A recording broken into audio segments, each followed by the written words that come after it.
Welcome, friends, to another edition of Economic Update, a weekly program devoted to the economic dimensions of our lives: jobs, incomes, debts, those of our children, and those looming down the road. I'm your host, Richard Wolff. I've been a professor of economics all my adult life, and currently I teach at the New School University in New York City. I wanted to begin today's program with another reminder that there are two particular things that we are working on these days where we would like to ask your help and your partnership. The first is in scheduling speaking engagements for myself. I like to travel around the country. I like to meet all of you. I like to have a chance to have a good evening's time to develop some of the analytic issues we focus on this program, to find out your interests in a more personal and immediate way. I do this for trade unions. I do it for community groups. I do it as fundraisers and public services for the radio stations that carry this program, for a whole host of audiences of all sizes, types, and interests. So if that's something you might like to explore with us, please use our websites, I'll give you their name in a moment, to contact us, and we will follow up to see if we can arrange one of these visits to you, to your area. And the second thing is we are organizing action groups, people who want to take the information we provide, looking at the situation we all face, and who want to do something together with their friends, their neighbors, their co-workers, begin to have the action groups that can together make change. So if either of those kinds of projects, if you like, are of interest to you or something that you might want to participate in, please get in touch with us. We will follow up. This is an ongoing project. We're very, very gratified by the responses you've already provided, but we're open for business and looking for more.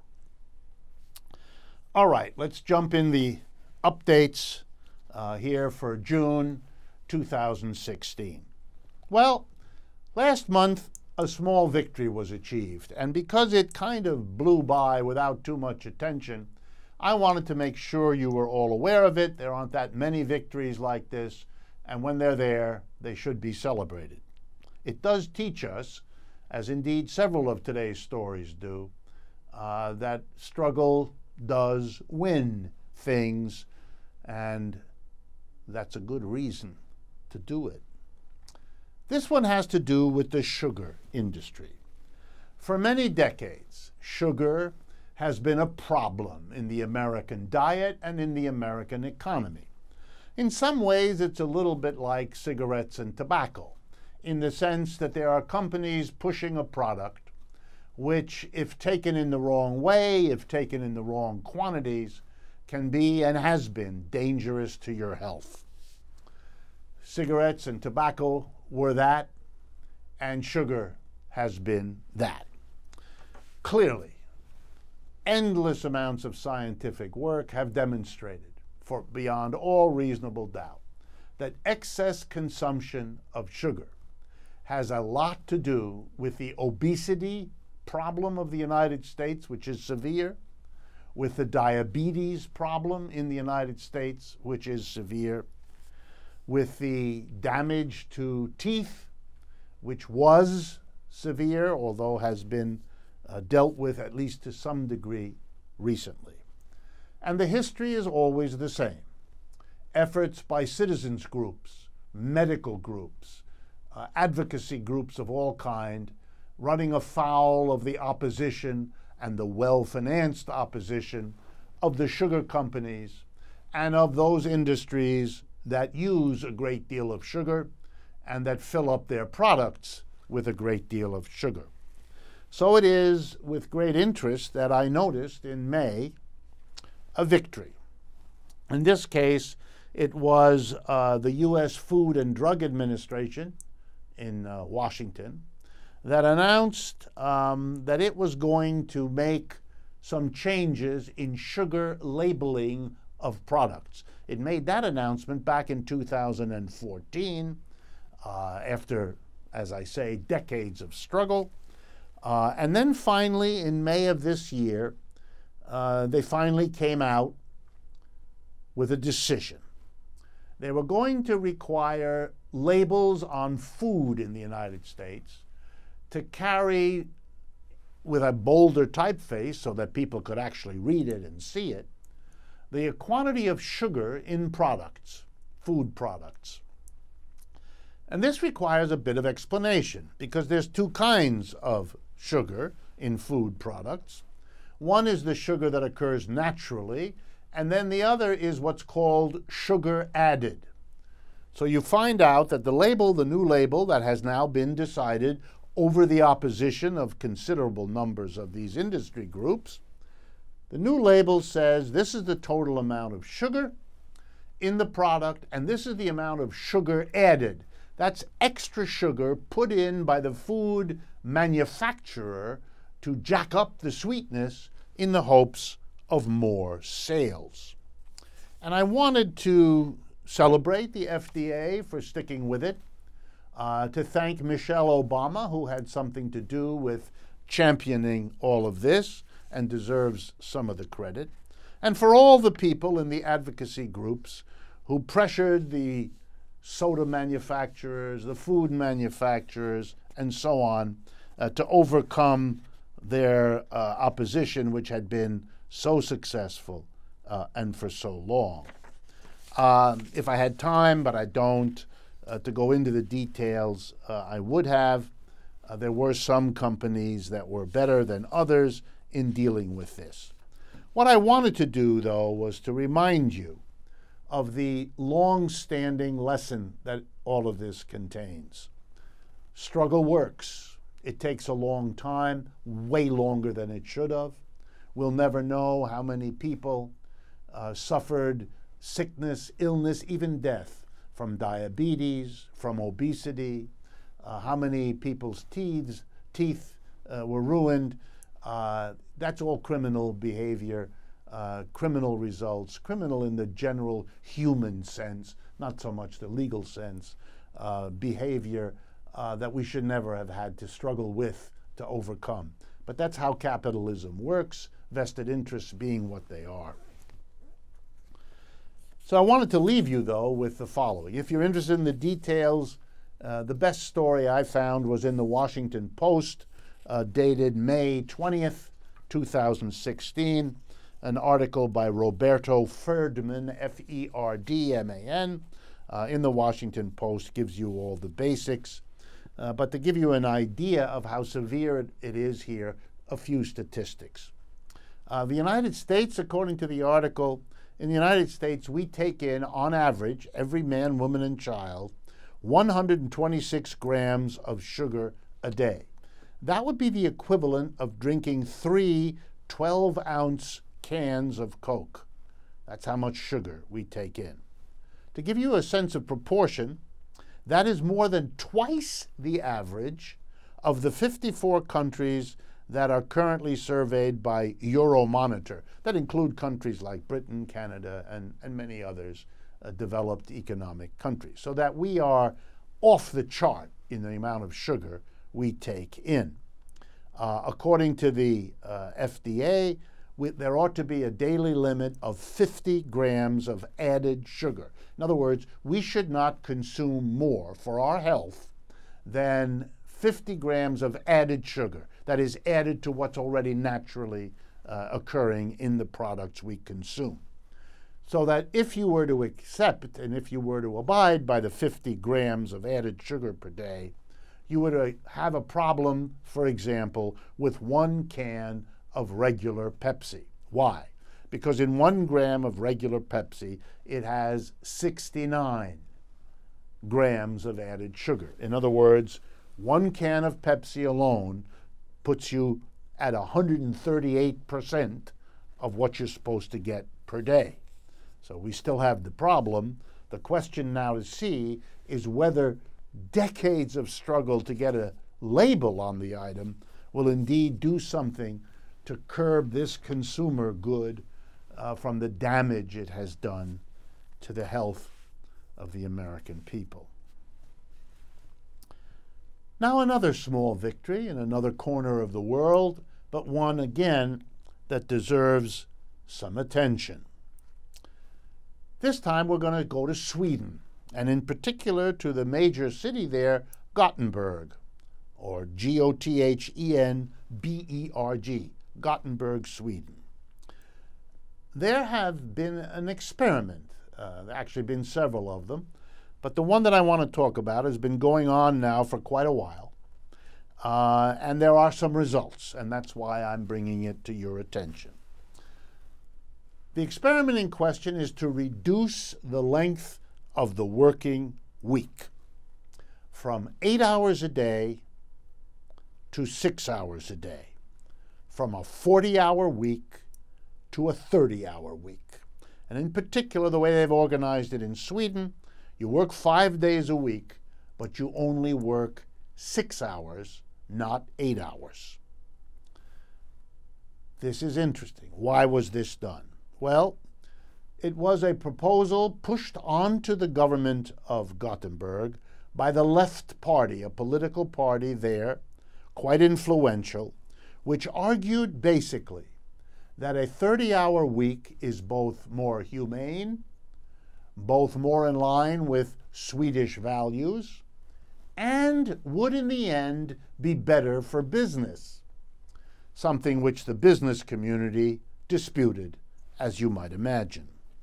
The argument of the Left Party was, over the 40 previous years in Sweden, with a 40-hour work week, there had been a slowly but steadily rising problem of sick leave, more and more Swedish people taking sick leave from their jobs, and more choice of early retirement by people who said, apparently, that they were retiring because, in part, they were exhausted. Well, they've made the experiment. It's lasted long enough. They've surveyed the results. They've looked both to the businesses involved and their spokespersons and to the workers involved. And according to the New York Times story, carried on May 21, 2016, the project has been a roaring success. Even the businesses involved and the offices involved say that with shorter work, shorter work days, the workers have become markedly more productive, have suffered markedly fewer sick days, and are much more energized and happy about the work experience than it was before. Let me express clarity here. They're paid exactly as much as they were before. They work 2 hours a day less, but their pay is the same. So this is a cut work week with no cut in pay. Wow. What an interesting idea. Here was an experiment with something probably all workers imaginable would want, over the objections of business that it would hurt the profitability and the efficiency of business. Turns out the business leaders were wrong and that this experiment was successful.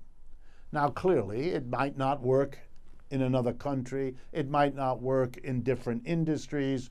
There are all kinds of questions that can be raised about such a study, and that's all well and good because the issue isn't to establish the universality of this, but it's to learn a lesson that the people who may know better about the work process than the employer are the employees, and allowing them to make certain decisions and to make certain experiments is in the interest of everybody, and that what's good for workers isn't necessarily what is to be opposed by the employer, that there are a number of things going on here that can teach very valuable lessons to working people and to their employers. It also raises the question, what about asking about other dimensions of the workplace? For example, most workplaces have business leaders, employers, who worry, rightly or wrongly, that workers are not paying attention, that workers are spending too much time in the bathroom, that workers are distracted by the internet, a whole host of things. And so they use money to hire supervisors, to install equipment that spies on workers. And that the combination of these kinds of steps lowers the profitability of the business, angers and builds resentment in the workers who are intruded upon, spied upon, manipulated, and so on. If workers were granted a greater degree of self-management, might you do two things: improve the workplace atmosphere, improve the workplace productivity, and save the workplace the costs of expensive and often counterproductive supervision. The experiment would have to be made. And of course, the next logical step is to ask, what about making workers their own directors? What about making workers play both sides of the relationship, employee and also employer? Question whether the system might not work better, the system of production of goods and services, if we got rid of the old, stale, and by now ineffective pattern of making some people employers and other people employees. Why don't we overcome that soul-searing division? It's really not that much more radical than saying, hey, 40 hours a week shouldn't be written in stone. Let's see whether we can't do better with 30. They did that in Gothenburg, Sweden. They did it and they measured the results. And the results are what I told you and what teach us this valuable lesson. Next update. This one has to do with a decision by Citibank, one of the biggest banks in America based in New York City, Citibank, to move 150 jobs from their offices in Hartford, Connecticut, to their offices in Tampa, Florida. This kind of move happens all the time, but it raises very important economic issues that I want briefly to discuss. Why did Citibank do this? Well, it doesn't take more than 2 minutes to look at the literature, even what Citibank says. So this is not a question of me having to do the research to see what lies behind, because my research about what lies behind Citibank is about the same as what Citibank itself says. This is a response to quote-unquote incentives. That is, the state of Florida, the city of Tampa, are providing incentives. They're using taxpayer money, taxes raised from the citizens in Florida, to induce a bank in New York to move jobs from Connecticut, Hartford is the capital of Connecticut, down to Florida. Looking into it, here's what I learned. There's an incentive plan of which this move is a part. In the end, it will move 1,163 jobs, I believe many of them from Connecticut, maybe all. By 2018, these jobs will be moved to Tampa, Florida area. In exchange, Tampa, Florida area has provided $14.9 million worth of incentives. And that works out, I did the arithmetic, to about, let's see, $13,000 per job created. So Tampa, Florida is paying $13,000 of taxpayer money to get those jobs to come from Connecticut to Florida. So whatever the benefits to Florida are from having those jobs and having those incomes paid, and let's be clear, the jobs are not necessarily going to go to Floridians.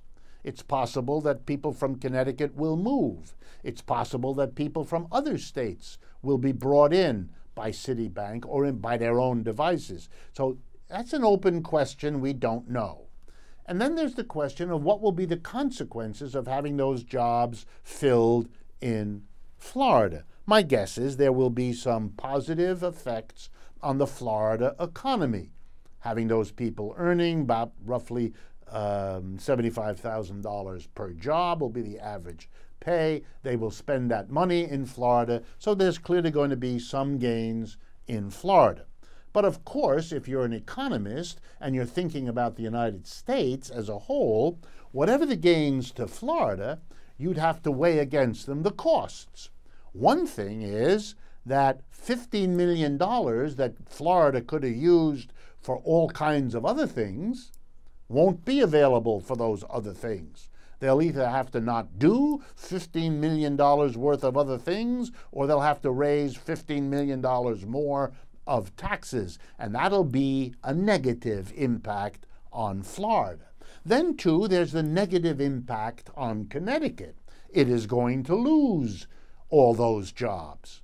It is going to lose all the purchasing power that those people, had they stayed in Connecticut, would have made. The stores in Hartford will have fewer customers. They may have to lay off workers who in turn will be unable to spend money. A rational way of organizing where industry goes in the United States would have to try, at least, to look at the costs and benefits of this move and decide whether it pays. Now, let's suppose, and this is often the case, that it is bad for America. That is, the losses in Connecticut outweigh the gains in Florida. So from the point of view of the United States, this isn't a good move to make.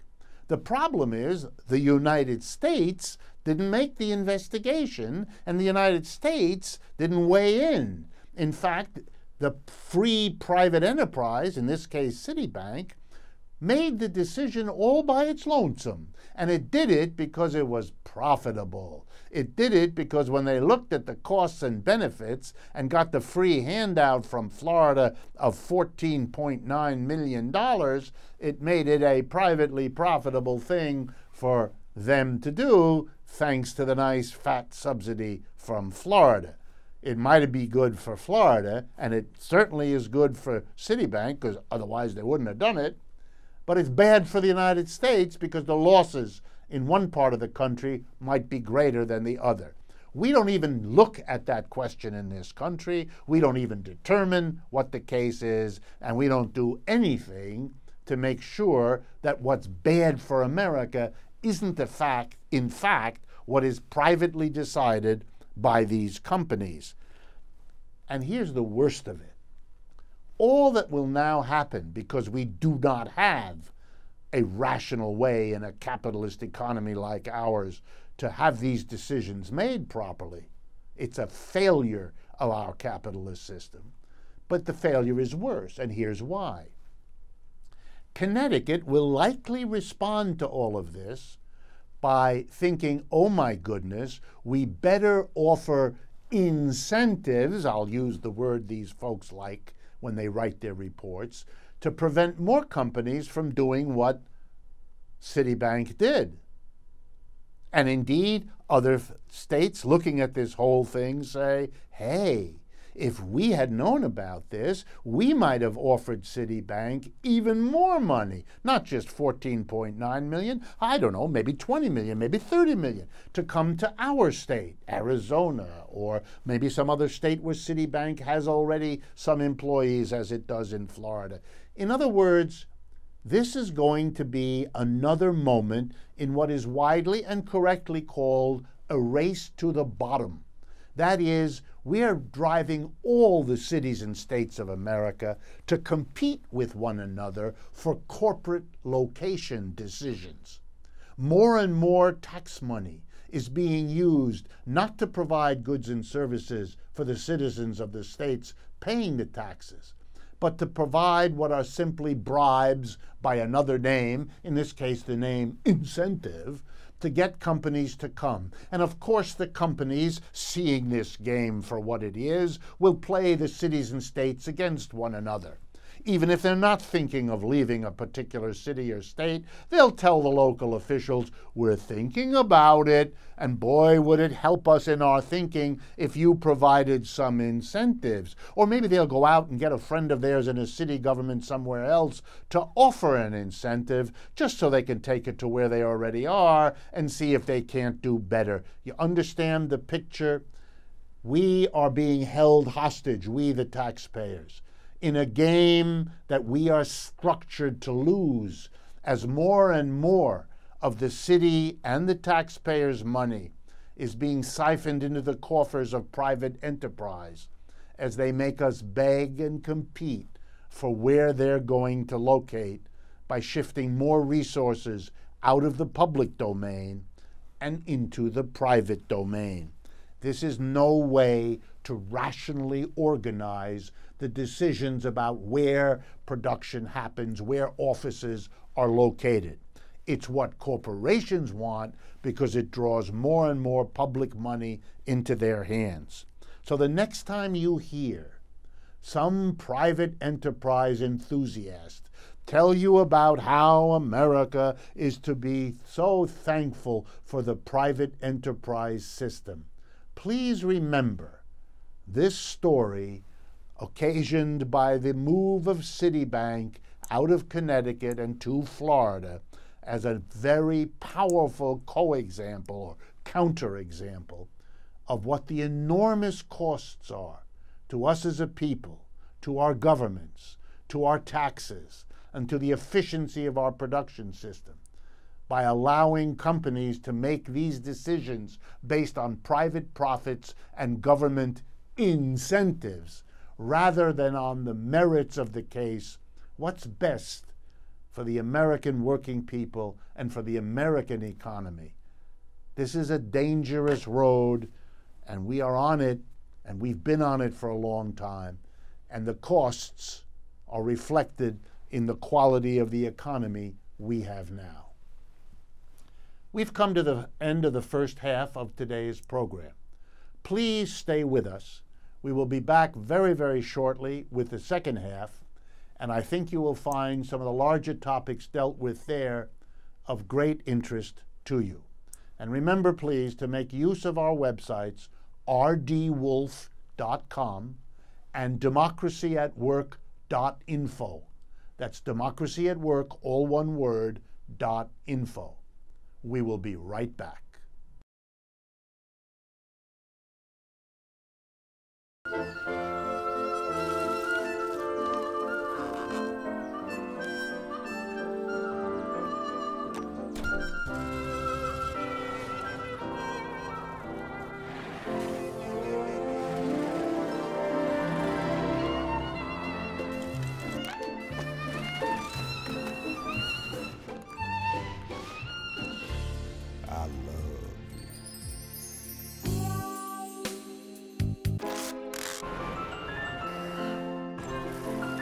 Can we get strawberries? Okay.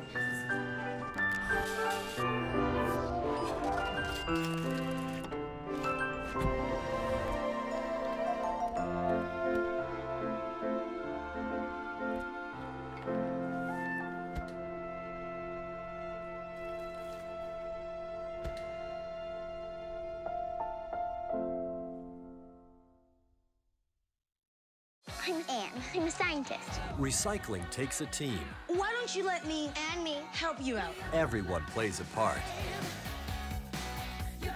Don't trash I love taking stuff apart and building new things out of it. what could be treasure. Pal's my most advanced android. This is awesome. You haven't seen anything yet. Give your cardboard box another life. Recycle. Fancy pants peanut butter? A big screen television? You haven't even bought a sofa yet. A motorcycle? When your father finds out, he's gonna flip his shoes with 2 buckles? What do you even need 2 buckles for? Mr. Big Shot, buying whiskey shots for everybody in the bar. From the looks of it, I'd say nobody even remembers. Feed the pig.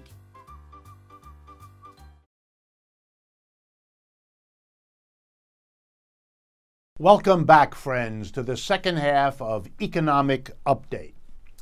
I want to start this second half where we deal with some major issues by dealing with one that I don't believe we have dealt with in a long time. In this case, it has to do with a lawsuit working its way through the courts that will no doubt end up at the Supreme Court. In this case, the protagonists, if you like, the adversaries, are on the one hand an organization called Freedom from Religion Foundation, FFRF. That's basically a group of people committed to maintaining the separation of church and state in the United States. They are generally atheistic in their approach and oppose the effort by certain, not all, religious groups to muddy that separation, to overcome that separation. The issue that has brought them to the courts is the following.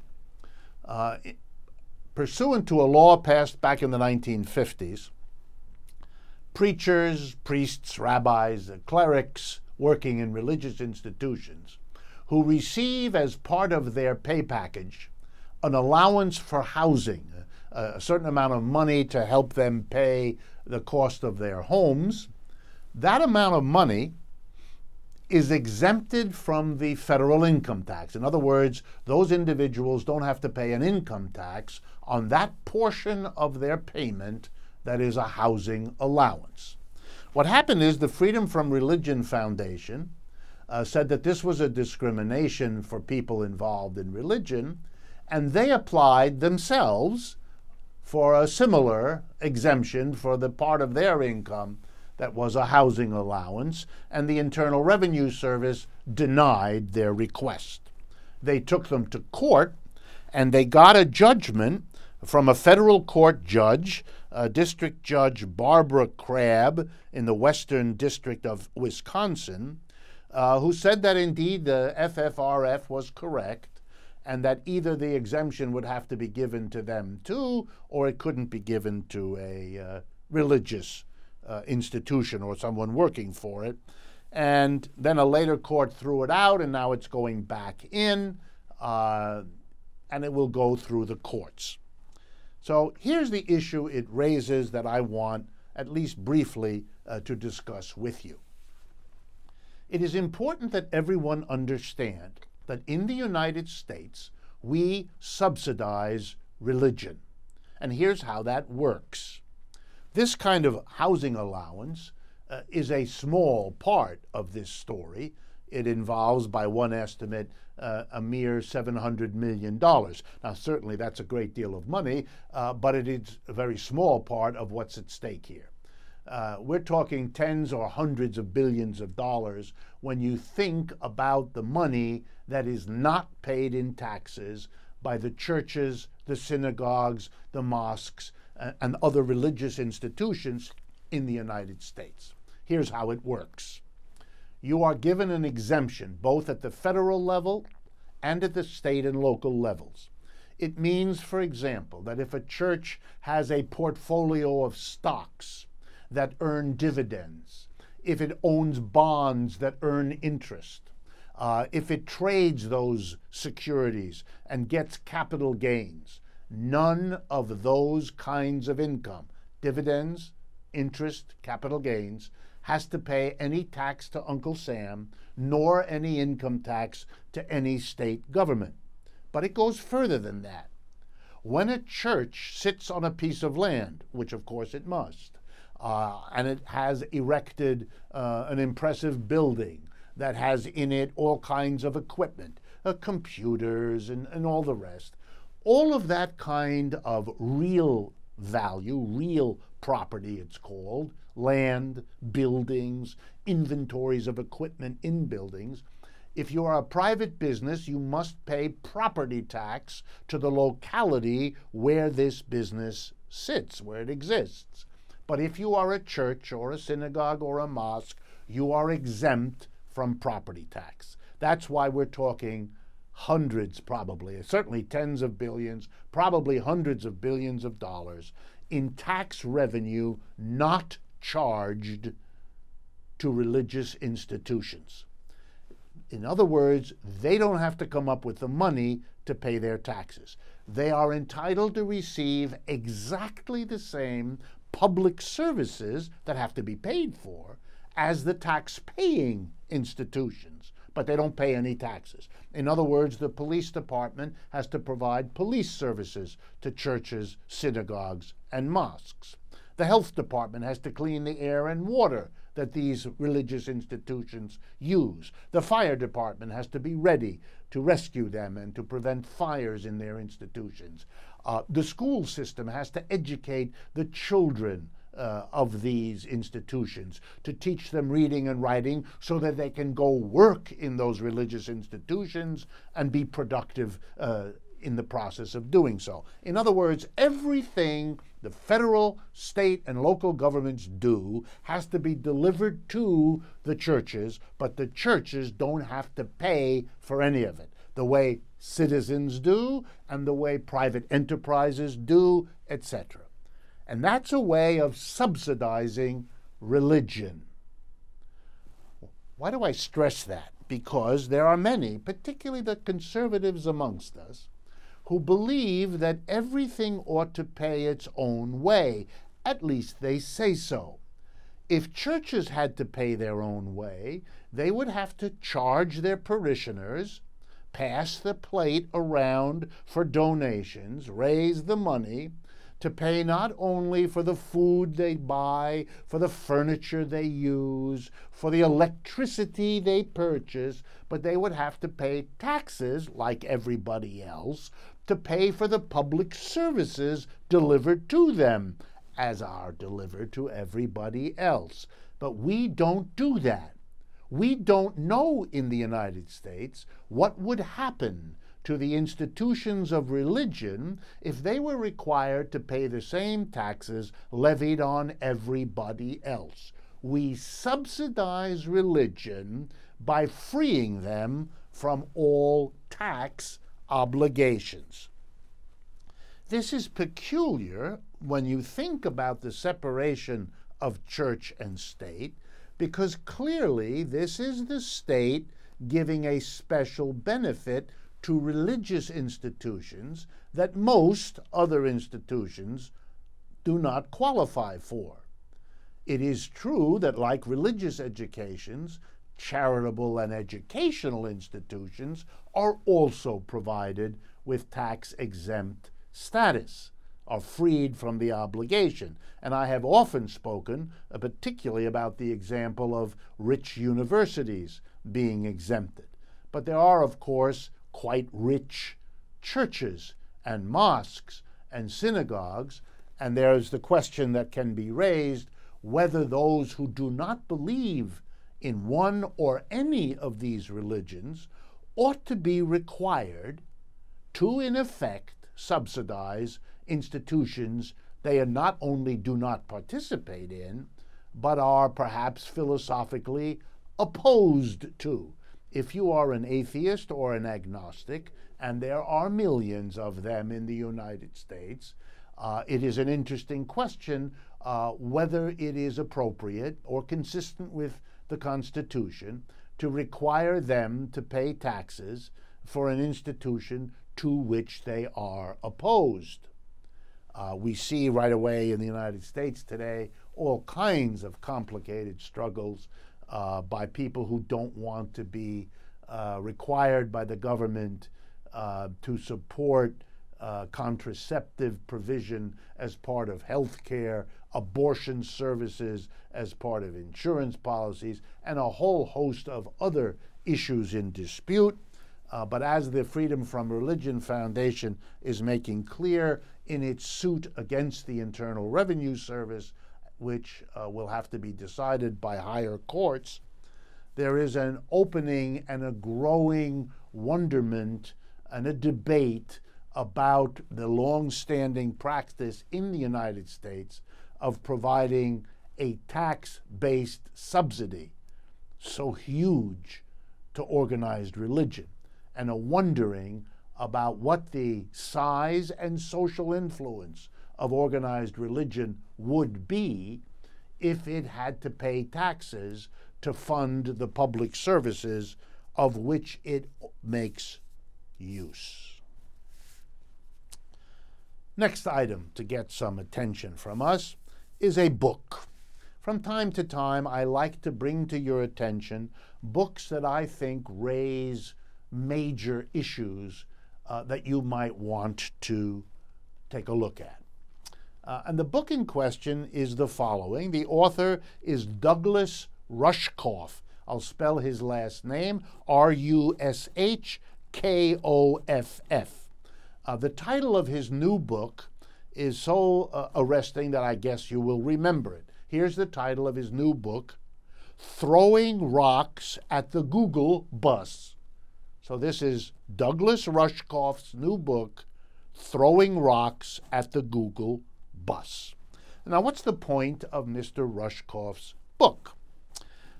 Really, this is a book about technology and its social impact. Mr. Rushkoff is very critical. He basically, if I read him correctly, is saying the following. Modern technology, and by that he means all the kind of computer and telecommunications kinds of breakthroughs that are associated with names like Google. All of those could have, should have, and was supposed to be ways in which life could be made better for everyone. And Mr. Rushkoff is deeply disappointed and says that the technical breakthroughs achieved in Silicon Valley, etc., that area between San Jose and San Francisco and California, he's disappointed. He says it hasn't done for the mass of people's lives what it could have, what it should have, and what it was supposed to do. Instead, it has had a completely different effect. It has made a small number of people wildly wealthy. What about this thesis? Well, I obviously wouldn't have brought it to your attention if I thought it was silly or if I was opposed to it, or at least I would have presented it in a different way. I do find his argument persuasive, but I also find it a repeat of an argument that has been made before. And so this new book that makes the argument very timely, very much about our own moment now in history, is also an opportunity for me to make the point in a more general way. Almost every major technical breakthrough of the last 200-300 years, the years in which capitalism grew from a new kind of economic system in England to become the dominant prevailing system in the world, over these last 250 years, capitalism has indeed introduced into our lives all kinds of major technical breakthroughs. The modern industrial engine, gasoline-powered engine, modern chemistry, electricity, atomic energy, the internet, the computer. There's a long list of them. They are truly epoch-making, changing people's lives, no doubt. Each and every one of them promised, among other things, that it would make life easier, that it would make less drudgery for everybody, that it would improve the standard of living for everybody, that it would allow us to work much less while being much more comfortable. And yet, as we look around the world today, what do we see? We see, for example, here in the United States, people working longer hours than they have for many decades. We see a gap between rich and poor that is mind-bending, both on a global level and here inside the United States and inside so many countries, documented by every reasonable analyst. We see drudgery on a scale we haven't imagined before. For many people, the last 20 years have been times of losing interesting, well-paid jobs in exchange for jobs with low pay, low security, no intrinsic interest, drudgery at a high rate and taking a toll on our bodies and our minds. So the promise of technical change versus what it delivers is stark. Mr. Rushkoff is quite right about his upset, symbolically speaking, about the Google bus. But I think it raises a deeper question which I would like to leave with you to think about.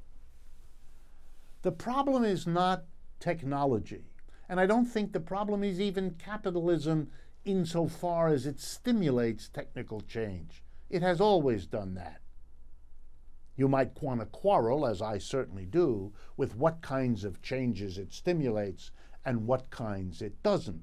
So, for example, it stimulates ways to make a private car marketable, stimulates technological developments that make the private car interesting, sexy, in new ways. It doesn't do so well on coming up with a good mass transit substitute for the car, because that's not profitable, and so we don't see that. We make jokes about there being no cure for the common cold, but other things get cured.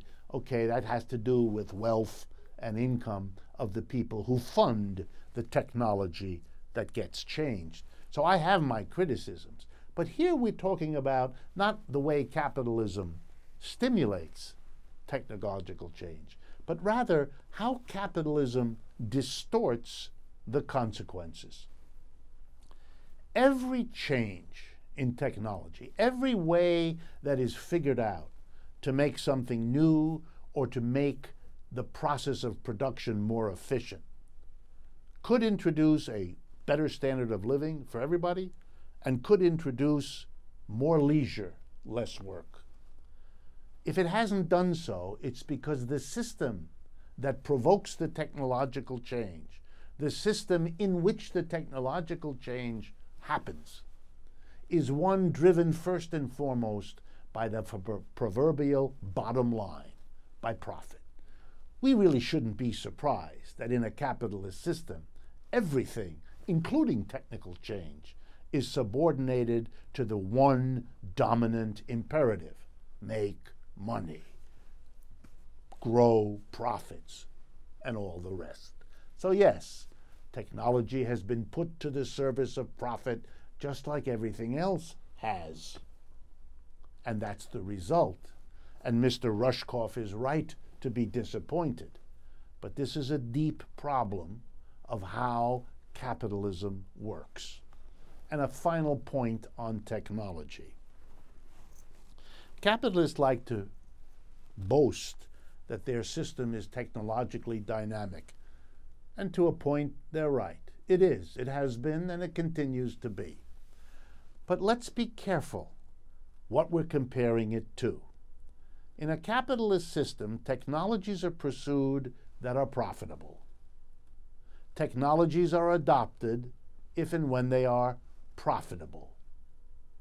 The whole process of making technological improvement is subordinated to profit. The real question we should be asking ourselves is, how would an alternative system develop productivity and technology in different ways, and would those ways be better? In a capitalist system, a worker doesn't have much incentive in many, many circumstances to improve the technology he or she works with, because there's nothing in it for them. If their technology is more effective, for all they know, the employer will take advantage of the situation and make do with fewer workers. Their fellow workers, or even they themselves, could lose their jobs. Why should they do this? What incentive is there? If we educate large numbers of people in schools that are substandard, where science, math, engineering, issues associated with them are poorly taught, as they are in so many inner city schools in the United States, because the bottom line means corporations don't want to pay the taxes to provide the quality education that could make millions of American young people much more likely to achieve technical breakthroughs than we now enable them to be. All these kinds of questions are swept under the rug, but they shouldn't be, because in a different system governed by different values, the whole question of technology would be handled, dealt with, and benefited from in completely different ways. Next item. Now we have some time for it. I came across a stunning piece of information in the Detroit News. Now, you know I talk about Detroit as such an example of failed capitalism, but I'm going to talk about it here in a different way. The story that caught my eye, and it's from May 19th, the Detroit News, has to do with the fact that this year, Michigan corporations, the corporations across the state of Michigan, will see an overall income tax refund.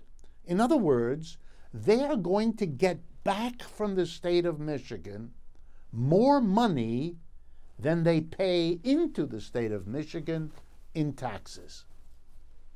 This is so disastrous that the state of Michigan is going to have special emergency meetings to try to cope with the absurdity that this year the people of Michigan, the citizens, the working people, are going to have to pay even more than before because the corporations have managed things so that not only don't they have to pay taxes to the government of Michigan the way they once did, they're going to get back in tax refunds more than they're paying in, which is, on the face of it, absurd.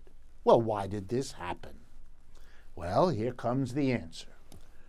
During the crash of 2008, 9, 10, the then governor of Michigan, Jennifer Granholm, in her rush to bail out the automobile companies that were conveniently threatening, remember what we talked about earlier in this program, threatening to close down or to leave, to go to places where the workers were cheaper or where they could get a better deal or where there was an incentive. So she gave them tax refunds, which they're still cashing in. She gave them benefits, which they're still cashing in. So much so that this year, the total amount of taxes paid in by Michigan corporations will be less than the refunds paid out to them. Should Governor Granholm have done it? Certainly not the way she did. By the way, Governor Granholm is a long-term leading advisor to Hillary Clinton's presidential campaign. What's going on here is, you know, the bailing out of the big corporations, the helping them, not requiring them to come back and compensate the state for that bailout, not requiring them to have the state taxpayers share in their profit-making recovery if they have one, but no, bequeathing to the state for years into the future the absurd situation they have now when the corporations take more from the state than they pay in taxes, leaving everybody else in Michigan to pick up the debris. This is a failure of a system. It's the result of the pressure corporations can and do put on politicians. It's the result of politicians with no backbone and no ability to go to the mass of people for the support they need to push back against the corporate demands, to show the absurdity of where that leads. Shame on the politicians who fail to do that and who thereby fail their constituents, no matter what party they come from. Last item for today. According to Business Insider on the 22nd of May, corporations have been borrowing money to beat the band over recent years, and you all know why. Interest rates are at historic record lows. 1%, less than 1%. Corporations can borrow like crazy, and they have. They've used the borrowings to boost the payouts to their shareholders. They've used the borrowings to buy back their own shares. They've built up $6.6 trillion worth of debt. Historic amount of debt. Yes, they have $1.8 trillion of cash on their books that they're not investing. But $1.8 trillion of cash is way, way less than $6.6 trillion of debt. Question everybody's asking. In the years ahead, if interest rates rise, if economic conditions are poor, how in the world will they pay it back? Well, for one, Standard & Poor, in a recent report, worries out loud that we may be heading into a period of severe economic contraction because of the inability of corporations to pay back under new economic conditions the excess borrowing they indulged in response to these record low interest rates. Capitalism is a system filled with irrational, dangerous behaviors and decisions.